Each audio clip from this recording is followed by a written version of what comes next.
नमस्कार, आर्या न्यूज देख रहे हैं आप। मैं हूं आपके साथ पल्लवी सिंह। रुक करेंगे बड़ी खबरों की ओर। शुरुआत करते हैं कानपुर से, जहां 3 जून को हुई हिंसा को लेकर अब तक का सबसे बड़ा खुलासा हुआ है। आपको बता दें कि इस हिंसा में जो खुलासा सामने आया है, इसके अनुसार अब पाकिस्तान, ईरान और ओमान कनेक्शन सामने आ गया है। इसमें सबसे बड़ी हैरान कर देने वाली बात यह रही है, जहां आपको बता दें कि इस कनेक्शन के दौरान कई बड़े नाम ऐसे हैं जो सामने निकल कर आए हैं। तो वहीं वो हिंसा के आरोपी अकील खिचड़ी का है और बताया जा रहा है कि अकील हिंसा के दिन पाकिस्तान में किसी से फोन पर संपर्क में था। अकील खिचड़ी और पाकिस्तान का जो शख्स है उसके बीच चैट हुई, जिसके सबूत भी पुलिस को मिल चुके हैं। इस चैट के मुताबिक हिंसाग्रस्त इलाके में बम लाने को कहा गया था। आपको बता दें कि नई सड़क हिंसा मामले में एक व्हाट्सएप ग्रुप संदेश के तौर पर दिया गया और इस संदेश के दौरान पुलिस सूत्रों की माने तो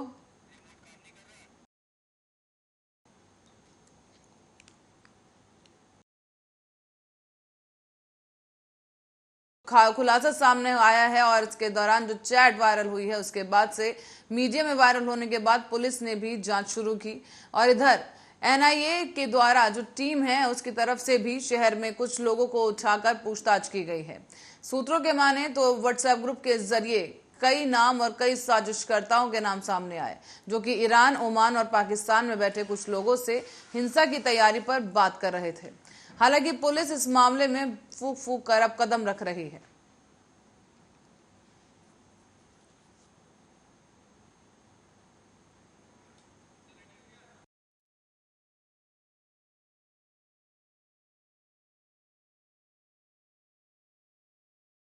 को लेकर पुलिस ने कई संदिग्धों को पूछताछ के लिए हिरासत में लिया, तो वहीं कई लोगों को नामजद किया गया और उनके पोस्टर्स लगाकर आरोपियों की तलाश की गई है।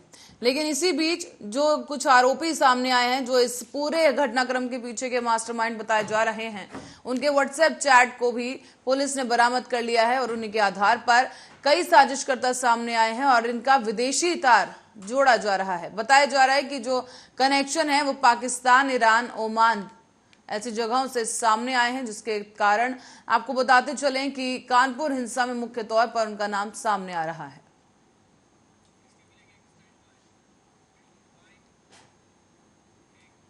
और इस बीच फतेहपुर में कुछ अज्ञात लोगों के द्वारा तालाब के पानी में जहर डाल दिया गया। बताया जा रहा है कि इसी जहर के कारण तालाब में पाली गई मछलियों की मौत हो गई है। इस अमानवीय घटना के बाद से ही इलाके में हड़कंप मच गया। साथ ही साथ बता दें आपको कि ग्रामीणों द्वारा सरकारी नियमानुसार तालाब का पट्टा करवाकर मछली पालन का काम किया गया था, जो कि अब बर्बादी की कगार पर आ गया है। इसी बीच पीड़ित व्यक्ति ने थाने में तहरीर दी है और पुलिस ने भी थाने में तहरीर के आधार पर जांच पड़ताल शुरू की। एरिया विकासखंड के करमेपुर मजरे बीचे की मामला बताया जा रहा है। इसी गांव में आप भी देख सकते हैं यहाँ पर कि तालाब में मछलियों की मौत हुई है, जिसके बाद घटनास्थल पर पहुंचकर तालाब को साफ करवाया जा रहा है।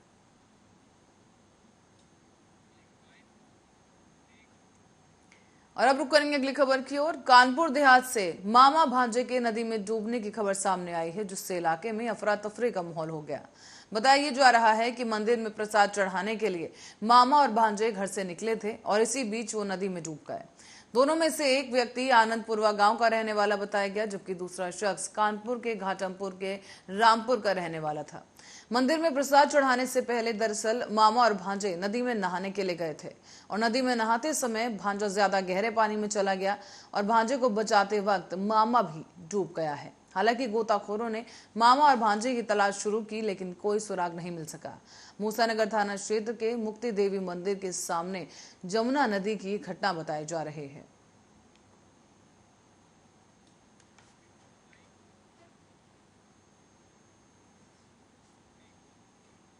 और इस बीच इरवा कचरा में आज फिर एक अवैध हॉस्पिटल ने एक महिला की जान ले ली है।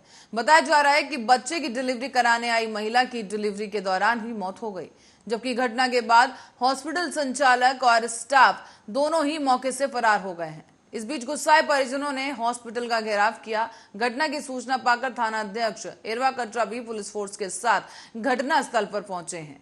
इस बीच परिजनों को समझाने का काफी प्रयास किया गया। इरवा कुलई निवासी रुखसाना, जिसकी अली हसन की जो पत्नी है, बताया जा रहा है कि उनकी उम्र करीब 30 साल है और वो शाम को अपने परिजनों के साथ बच्चे की डिलीवरी के लिए अस्पताल पहुंची थी और कचरा कोऑपरेटिव बैंक के सामने श्री कृष्ण हॉस्पिटल में उन्हें भर्ती कराया गया।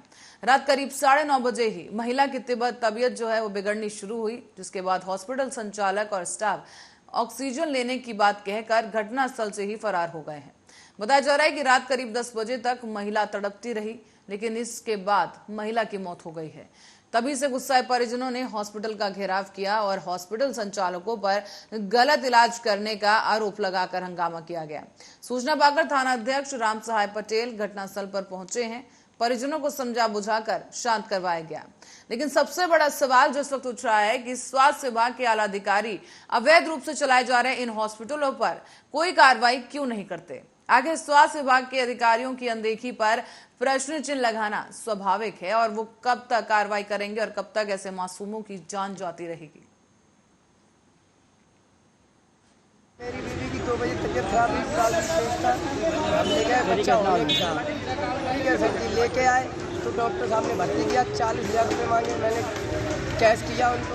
उसके बाद उनने बच्चा करने के बाद हमसे कहा ले जाओ, घर पे लेके गए, दवा ले नहीं पाए, रास्ते में खत्म हो गई। बीवी लेके आए, डॉक्टर साहब का कोई पता नहीं है। और इस बीच महाराष्ट्र का सियासी संकट बढ़ता जा रहा है। अब बागी विधायकों के ऑफिस पर हमले हो रहे हैं और ऐसी खबरें लगातार सामने आ रही हैं। इस बीच शिवसेना के कुरला से बागी विधायक मंगेश कुडालकर ने ऑफिस में तोड़फोड़ की गई और बता दें आपको कि इसी हमले का जो आरोप है वो शिवसेना के कार्यकर्ताओं पर लगाया गया है। दरअसल कुडालकर मुंबई के कुर्ला से शिवसेना के विधायक हैं, जो कि कल ही गुवाहाटी पहुंचकर एकनाथ शिंदे के गुट में शामिल हुए थे। इसके अलावा अहमदनगर में बैनर पर लगी एकनाथ शिंदे की तस्वीर पर कालिक फेंक दी गई। इसमें एकनाथ शिंदे हाय हाय का नारा लगाया गया है। और आपको बता दें कि चांदीवली में शिवसेना विधायक दिलीप लाड़े का बैनर भी फाड़ दिया गया। दिलीप लाड़े के एकनाथ शिंदे के गुट में शामिल होने से शिव सैनिक भड़के हुए हैं।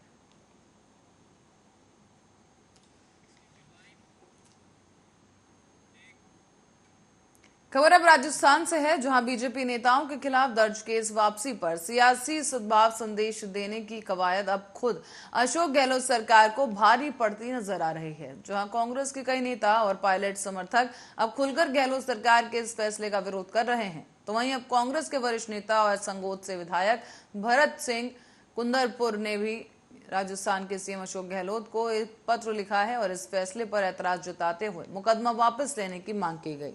तो वहीं इस पत्र के जरिए विधायक भरत सिंह ने कहा कि साल 2012 में तत्कालीन भाजपा के 4 विधायकों पर कोटा जिले में नेशनल हाईवे पर जाम लगाने के कारण मुकदमा दर्ज किया गया था। इस प्रकार के केस वापस लेकर सरकार विधायकों को अगर राहत प्रदान कर रही है, तो आम आदमी पर भी प्रदेश में इस तरह के दर्ज सभी मुकदमे वापस लिए जाने चाहिए। उन्होंने ये भी कहा कि इस मामले में खास बात यह है कि राजस्थान सरकार ने बीजेपी के करीब 4 दर्जन नेताओं के खिलाफ चल रहे 10 साल पुराने मामलों को भी वापस लेने के लिए हाईकोर्ट में अर्जी दी है, जबकि खुद कांग्रेस के कई ऐसे नेता हैं जिन पर 10 साल से ज्यादा अरसे से मुकदमे चल रहे हैं।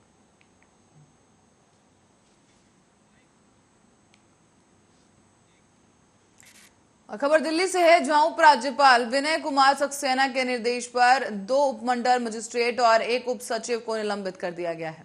बताया जा रहा है कि तीनों ही अधिकारी आउटर दिल्ली में एक जमीन घोटाले में शामिल थे और सूत्रों के अनुसार उपराज्यपाल विनय सक्सेना ने गृह मंत्रालय से अतिरिक्त जिला मजिस्ट्रेट के रूप में तैनात नागेंद्र शेखर पति त्रिपाठी नाम के एक अधिकारी को भी घोटाले में शामिल होने के आरोप में निलंबित करने की सिफारिश की। दरअसल नागेंद्र शेखर पति ने त्रिपाठी ने यहां पर 2015 और जून 2021 के बीच निजी व्यक्तियों के हाथों केंद्र सरकार की जमीन की बिक्री का आरोप लगाया। सूत्रों के अनुसार सभी 4 अधिकारी सालों से अलीपुर के एसडीएम कार्यालय पर कब्जा कर रहे थे और कथित तौर पर जमीन के छोटे खंड की अवैध बिक्री में लगे हुए थे। इसका मूल मालिक विभाजन के दौरान पाकिस्तान चला गया था। 4 अधिकारियों यानी कि हर्षित जैन, प्रकाश चंद ठाकुर, देवेंद्र शर्मा और नागेंद्र शेखर पति त्रिपाठी ने अलीपुर के एसडीएम रूप में अपने कार्यकाल के दौरान आर्थिक लाभ के लिए निजी व्यक्तियों या फिर संस्थाओं को सरकारी भूमि का स्वामित्व देने का आदेश पारित किया। जानकारी के मुताबिक देवेंद्र शर्मा ने जून 2015 में एक ही दिन में अलग अलग आदेशों में सरकारी जमीन पर निजी व्यक्तियों को स्वामित्व के अधिकार दिए थे, जबकि प्रकाश चंद ठाकुर ने जून 2019 में भूमि का अधिकार दिया था और नवंबर 2019 में अलग अलग आदेशों में नागेंद्र शेखर पति त्रिपाठी ने भूमि के स्वामित्व के अधिकार दिए थे, जबकि जून 2021 में हर्षित जैन ने भी ऐसा ही किया। एक सूत्र के अनुसार ये सभी जमीन करमू नाम के एक व्यक्ति के थे।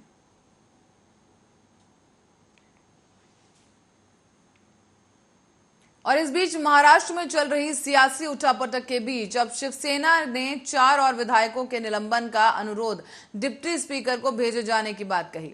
जिन 4 नए विधायकों के खिलाफ एक्शन की मांग शिवसेना की तरफ से की गई है, उनमें सदा सरवणकर, प्रकाश अंबिटकर, संजय रायमुलकर और इनके नाम शामिल हैं। इन सभी नामों के साथ अब तक शिवसेना ने करीब 16 विधायकों को अयोग्य घोषित करने की मांग की। डिप्टी स्पीकर के सामने ये मांग रखी गई है, जिससे पहले शिवसेना ने 12 बागी विधायकों को अयोग्य ठहराने की मांग की थी। विधानसभा के डिप्टी स्पीकर से ये मांग की गई थी और शिवसेना ने एक चिट्ठी के जरिए इन विधायकों के नाम विधानसभा डिप्टी स्पीकर को भेजे थे। इनमें एकनाथ शिंदे, अब्दुल सत्तार, संदीपान भुमरे समेत करीब 9 विधायक शामिल हैं।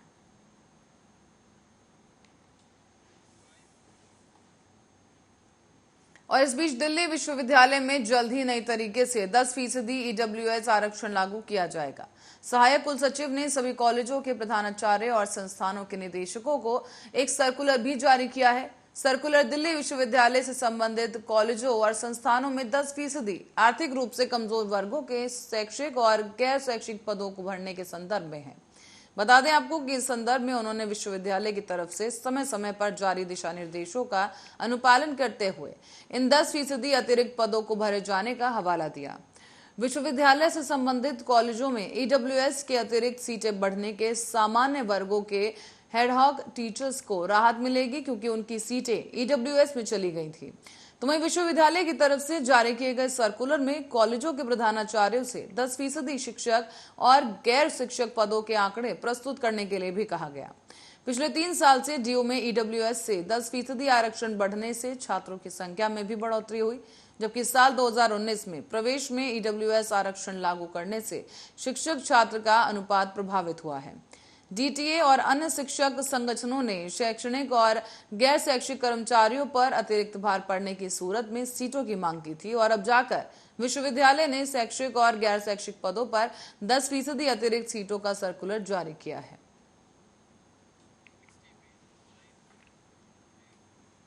और जहां रेलवे स्टेशन और ट्रेनों में वेंडर यात्रियों से मनमाने दामों की वसूली करते हैं, वहीं रेलवे यात्री मनमाने दामों की वसूली को लेकर रेलवे बोर्ड से लेकर डीआरएम और स्टेशन अधीक्षक तक शिकायत कर चुके हैं, लेकिन काफी कोशिशों के बावजूद भी रेलवे वेंडर की मनमानी पर लगाम नहीं लग पा रही है। इसी के चलते रेलवे ने मुरादाबाद रेल मंडल समेत सभी मंडलों के रेल ऑफिसरों और आईआरसीटीसी के वेंडर की मनमानी के खिलाफ सख्त कार्रवाई के निर्देश दिए। रेलवे बोर्ड से फरमान आने के बाद मुरादाबाद रेल मंडल ने अफसरों ने बरेली, शाहजहांपुर, रामपुर, देहरादून और चंदौसी जैसे स्टेशनों को वेंडर के सामान की चेकिंग के निर्देश दिए। आपको बता दें कि इसके अलावा वेंडर्स को दुकान के आगे अपने सामान की लिस्ट और उसके दाम लिखने जरूरी होंगे। पैकेट में बिकने वाला सामान एमआरपी से बेचा जाएगा, लेकिन अपनी बजट के हिसाब से वेंडर डिस्काउंट भी दे सकता है। खाने की गुणवत्ता के हिसाब से रेट फिक्स करने को कहा गया है। अगर इसके बाद भी कोई वेंडर यात्रियों से मनमाने दामों की वसूली करता है तो यात्री रेलवे की हेल्पलाइन के साथ साथ स्टेशन के अधीक्षक और स्टेशन मास्टर से अपील कर सकते हैं। उनको फोटो भेजी जा सकती है और शिकायत सही होने पर वेंडर का लाइसेंस कैंसिल कर दिया जाएगा।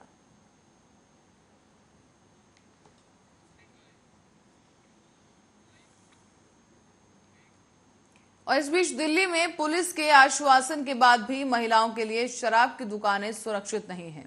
ऐसे में आए दिन महिलाओं को कोई तरह की चुनौतियां सामना करना पड़ती हैं, क्योंकि ऐसे ही एक मामला ईस्ट ऑफ कैलाश से सामने आया है। यहाँ पर एक शराब की दुकान के काउंटर पर पेमेंट करते समय 25 साल की एक युवती की कमर पर एक शख्स ने हाथ रखकर अजीब हरकत की। युवती ने बताया कि शख्स और परेशानी ना खड़ी करे, इस डर से उसने कोई आवाज नहीं उठाई और उसका हाथ हटाते हुए वो दुकान से निकल गई। गौरतलब है कि खुले में शराब पीने पर रोक लगाने के लिए सरकार ने दिल्ली आबकारी नीति 2021 और 22 लागू की है। इसी के मुताबिक अब शराब की दुकानों को यह सुनिश्चित करने के लिए कहा गया कि उनके आसपास शराब के साथ खाने पीने वाली चीजें और पीने की दुकान ना हो।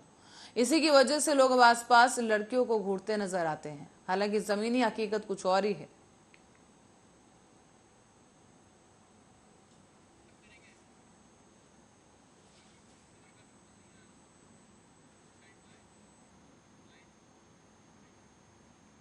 ऐसी खबर के साथ ही बुलेटिन में फिलहाल के लिए इतना ही। आप बने रहे हमारे साथ, देखते रहे आर्या न्यूज।